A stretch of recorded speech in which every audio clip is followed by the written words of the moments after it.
There's more like it. We don't need nicknames, we need the tank names. And welcome back.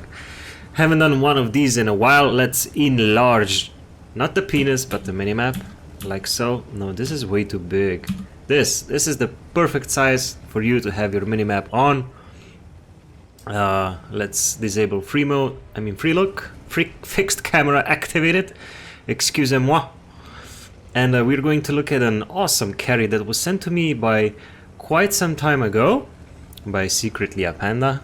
Maybe he's not a panda after all, you know, I don't know. Pandas are probably the laziest animals on this planet. One of the laziest animals on the planet. For sure.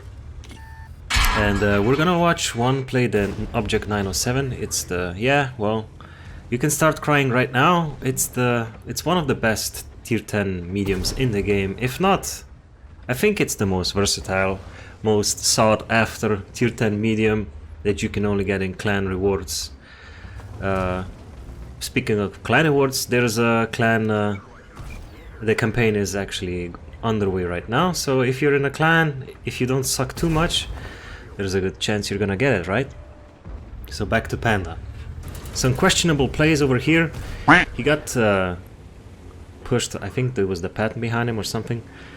He could have penned the Object 430 with the first two shots, but it doesn't matter. 2.8k assisted. That guy is dead. He took the frag on the Object 430U, so it's 2-0. They secure the 1-2 line, which I love to do if I spawn on the exact same side as he did on this map. I like to go 1-2 line. I do not prefer the city unless I'm playing with a heavy tank, which I don't, because I don't like slow heavy tanks in general. I prefer medium tanks. I think it's the best combination.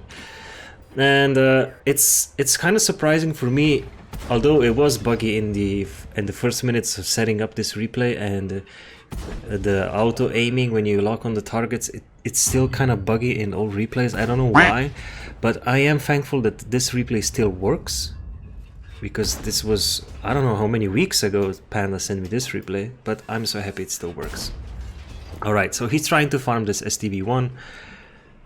I would do the same thing.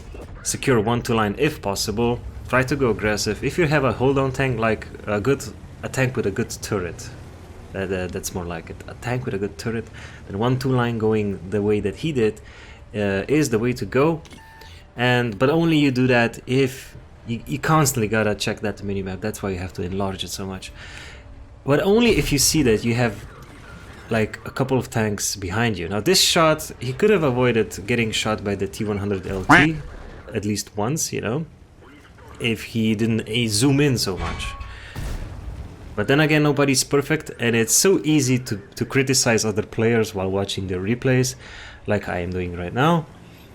But deep down, everybody knows when you're in a random game, so much shit is happening, so much information is coming left and right that well, you make a lot of mistakes and you don't really think about it. So the thing that kind of messes up Panda's game, he got lucky this time. Well, you need luck if you want to carry it, right?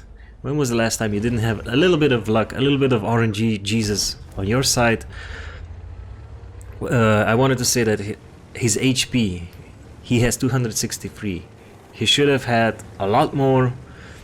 But hey, you win some, you lose some, right?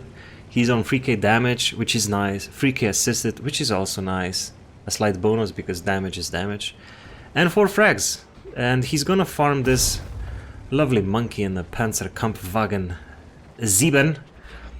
Remember, the 6 is the Tiger 1, right? I think it is. Right?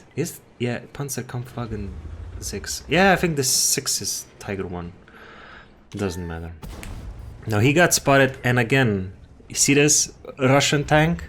He just bounced that shell off, and I just some of these shots I wish they were more carefully aimed at and not just, especially on that EBR. But then like I said, it's easy for me to criticize him, but he's still doing a very great job, at least for his team. I wouldn't have taken this shot, but I would take this one for sure. Now, did you see how this 268 actually managed to help him out? That was nice. I wish I had teammates like him, you know, actually doing some good shit, you know, at least for your team. I7 frontally can be a pain in the ass, but you should load heat. Just throw it under the lower front plate. That's how you easily pen him. I don't know what he's doing right now, but this situation right here in the city, Yakpan 3100 is on full HP. There's a type 5. That's a really fat heavy. Now look at the I7. Alright, questionable, but you don't know what's going on. Maybe his hand hurts. Maybe his nana was downstairs shouting like, I need a cup of tea, somebody assist me. I have no idea what's going on, you know. It's easy to be a smartass. Actually, it's good. It's satisfying to be a smartass sometimes, right? Checking out the replays of someone else and saying, if that was me, I would have gone the other way around and just ammo-wreck all of them. Well, yeah, okay. It's 11-8. He has 5 frags, 5.2k damage. If he died right now, regardless of the outcome, it would be considered a good game. If you lose a game like this and you put in so much effort and work, but you still lose, because let's face it, you do. You have a couple of games like that, but you're never that sad, you know, if it's a game like this. But if it's like 15-1 and you win and you barely do 3 shots of damage, that's not enjoyable. Or if you're on the opposing side, that's also pretty shitty. This Yakpanzer E100 though, he's still full HP. Now, I love that he just turned around and forget about this guy, because there's an EBR and he can just like fly by around him going 90 kilometers and just smack him right in the face. There he is, there's the EBR. The Leopard still has a lot of HP to go around, and there's the 260. Now this Yakpanzer from his ally, there you go, this 62, he didn't stand a single chance versus 2 guys, one in the front, one in the back. He was in a sandwich and nobody could really help him out. I think that if Panda would have stayed there, he would have gotten shot by either the 260 or something. So I kinda understand that he went back. And I also understand that the Yakpanzer is kinda mad about it right now, you know? He's kinda mad. I would be too, you know, not gonna lie. Not gonna NGL to you. And yeah. Type 5 offering some words of encouragement by saying, lost it, noobs. You gotta appreciate players that give you the moral support that you actually need to get through this game. He said just death, the other guy just said just death. Just the death, you can win this. There's the 260. He missed. The 260 could have easily aimed for, I don't know, a second or two more and actually get this guy, you know. He could have easily killed Panda in the 907, no doubt about that. So there's the 260. Nice, Panda, nice. You finally managed to slow down and aim your shots. And this is coming from a guy with shaky aim, okay? One more for daddy. And a little bit of fire, a little bit of barbecue going on there. 369 damage with the fire, making that 260 a one-shot. Now, all you have to do now is get this Leopard and kill that EBR as soon as possible. That guy alone can pretty much molest both of these guys. If this was a 1 versus 2 for the EBR, he would still have a decent chance at winning, just because of the speed and because this map is really open. So it fits perfectly for the EBR 105. Perfectly. Alright, let's check the stats. Mid-game stats. 6.2k, 5 frags. Still on 3k assisted. And I think they both went for the EBR, the Ebra, we like to call it. But the Ebra is already on the other side of the map. Now there's a big chance that the EBR went through the cap circle, which means he's going on the right. He's probably somewhere on the right flank, and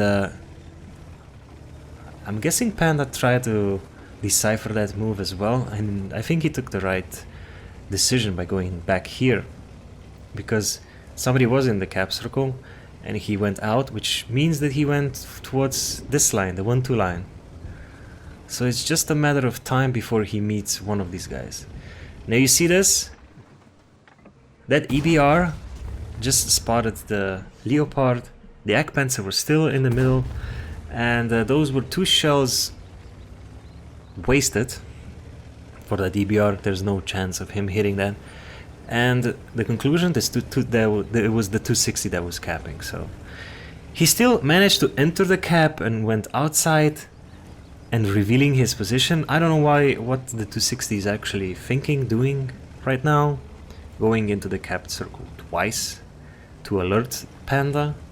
"Oh, I'm in your base twice."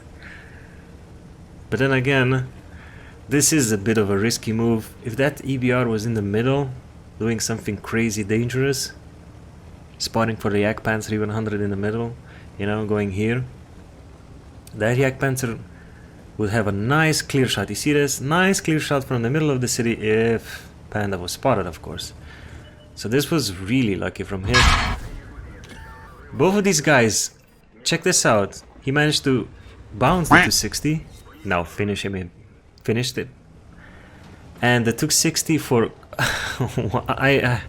I don't know, maybe he was scared, but he loaded HE and did only 37 damage. Now there is this person in the cap circle, so I'm guessing it's the Jagdpanzer, but how?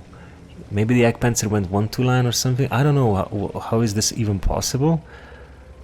No, it has to be the... It must be the EBR in the cap circle, right? He was the only one fast enough. I mean, when he crossed the field, he could have easily spotted the Jagdpanzer if he went towards the cap. I don't know. Panda was spotted, and it's the Jagdpanzer in the base.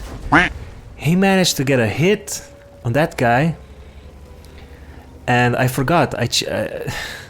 I'm sorry. I kind of switched in all of this action. I switched the caps and forgot that his cap circle that he has to defend is on the other side. So he has 1 HE left, 1 APCR, the Type 5, you know, remember him with the encouraging words? He said, let's see what he said. Use he, maybe. That's a real 10 out of 10 advice for him. First shell HE maybe in the tracks just to soak up the damage to get the reset, and then God knows what to do. I think the Jagdpanzer E100, I don't really know the HP of him, but he is a one shot. Now he did exactly as I said, throwing 1 HE at his tracks just to get that 1 minute and 30 seconds more, and all he needs to do now is flank him. The Type 5 is actually without sarcasm offering him moral support. He said nice, okay? He said nice. Meanwhile Panda is on 7 frags with 6.8k of damage. That Jagdpanzer is still in the cap circle. Question is now, is he going to aim in the right position? There's only 1 minute left, which means the Jagdpanzer E100 cannot cap. This is a draw, but he only has 1 shot left. Maybe he can get that fine Faden's medal. Good medal, said the Type 5. He still has 42 seconds left, which means he has all the time in the world. He knows exactly where the Jagdpanzer E100 is, so he can take his time. He can go all around and just hope that the Jagdpanzer E100 is not looking in his direction. Now, let's just see what's gonna happen now.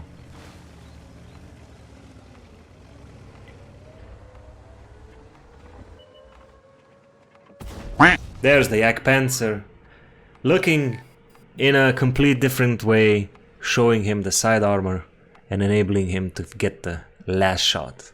Let's check the post-game stats. Okie doke. Okie doke. Okie dokie. Okay. Okay. Okay. Ace Tanker, which is a awesome thing to get on a 907, which means you kinda did a lot of shit in the game. Faden's Medal, you know, for destroying the last enemy vehicle with your last shell. Bradley Walters, 8 frags, Defender, and nobody cares about the rest. 6.8k, 8 frags, 1600 base experience on tier 10 is quite a lot. Shame that the Leopard on his team did 0 as well for the E100, and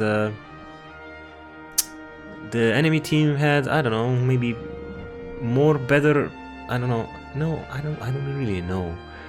They only have one guy with 0 damage, but the rest are doing pretty fine, especially if you look towards the top. 4 guys more than 3k damage and so on.